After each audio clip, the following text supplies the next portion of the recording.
The whispers of war in the Caribbean are growing louder.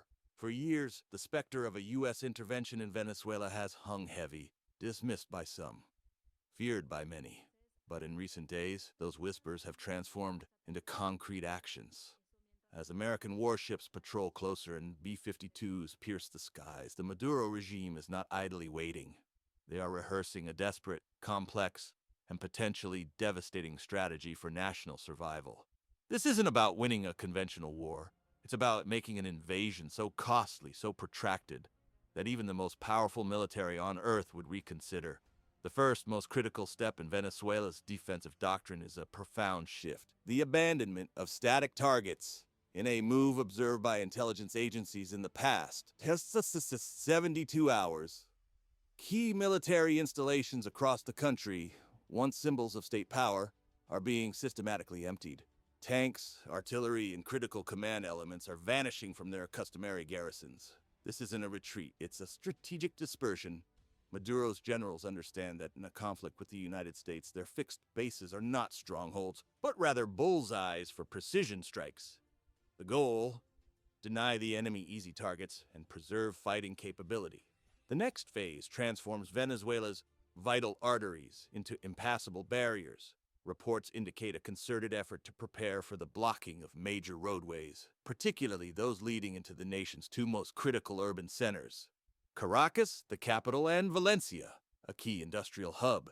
Civilian vehicles, debris, felled trees, and improvised barricades are being stockpiled, ready to be deployed at a moment's notice.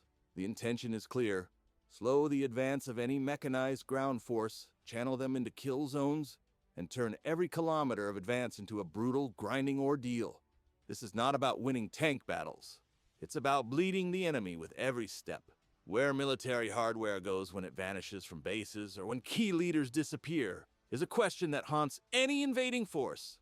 Venezuela's answer lies beneath the surface. For years, the regime, with reported assistance from Cuba and even Russia, has been investing in a network of hardened bunkers, underground facilities, and cleverly disguised caches. El presidente constitucional de la República Bolivariana de Venezuela, Nicolás Maduro Moros, se ejecutó el plan de defensa y toma de la base aérea El Libertador en el marco de la Operación Independencia 200. Este ejercicio reafirma la alerta permanente, la resistencia activa y la defensa indeclinable de esta plataforma estratégica de la aviación militar bolivariana. Con honor, disciplina y conciencia patriótica, nuestros combatientes se mantienen atentos al llamado de la patria, demostrando que la lealtad y el sacrificio son los pilares que aseguran la soberanía y la libertad de Venezuela.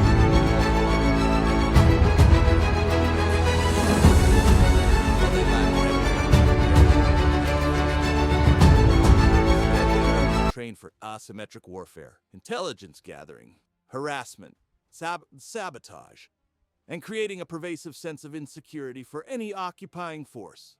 Imagine an invading army facing not just soldiers, but a hostile Hazama population, every street corner a potential ambush. This transforms a military invasion into an existential struggle for every single soldier on the ground. At the heart of Venezuela's layered defense is the concept of the ZODI, the Zona de Defensa Integral, or Comprehensive Defense Zone.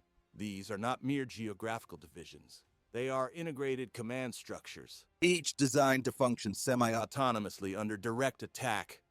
Within each ZODI, all elements of national power, military, civilian militia, government services, and infrastructure are coordinated for defense. The FANB joint forces, from army units to local reservists, are now rehearsing how to operate under intense pressure, maintaining communications, defending their sectors, and coordinating with this militia to create a multi-layered decentralized resistance. This isn't a plan for victory in the traditional sense. Venezuela knows it cannot defeat the U.S. military in a head-to-head confrontation. Instead, their doctrine is one of total resistance, a strategy designed to inflict maximum pain, create political dissent within the invading nation, and drain resources until the political will for intervention evaporates. It's a page taken from historical insurgencies, amplified by a nation's resources and the potential for external state support. Every hidden asset, every blocked road, every armed civilian, every ZODI command post contributes to a single, chilling objective: to make any occupation a living nightmare. The United States understands the risks. A full-scale invasion of Venezuela, even if initially successful in toppling the regime, could quickly devolve into a protracted, costly occupation. The humanitarian crisis would deepen, regional stability would collapse, and the global geopolitical chessboard would be thrown into chaos. China and Russia, with their substantial investments and strategic interests in Venezuela, would not sit idly by. This isn't just a hypothetical invasion. It's a test of wills, a strategic game of chicken where the stakes are incredibly high for all involved. The greatest threat to an invading force is not always the enemy you can see. It's the insurgency that emerges from the shadows, the booby traps on unseen paths, the constant threat of ambush in unfamiliar terrain. Venezuela's rehearsed strategy aims to create precisely this environment. It's a nation bracing for a fight, not in grand battles, but in 1,000 small, brutal engagements across its vast and varied landscape. The cost in blood and treasure for an invading force could be astronomical. The question then isn't if Venezuela can win, but how much can it make an invasion cost? As the U.S. continues its show of force in the Caribbean, and Maduro's forces prepare for what they term total resistance, the stage is set for a confrontation unlike any seen in decades. The tactics being rehearsed are not for a conventional war, but for a brutal, grinding insurgency that could trap even the mightiest military. Will this strategy deter intervention or merely transform a swift strike into a protracted quagmire? The answer may soon define the future of an entire continent. The chess pieces are moving, the storm is brewing,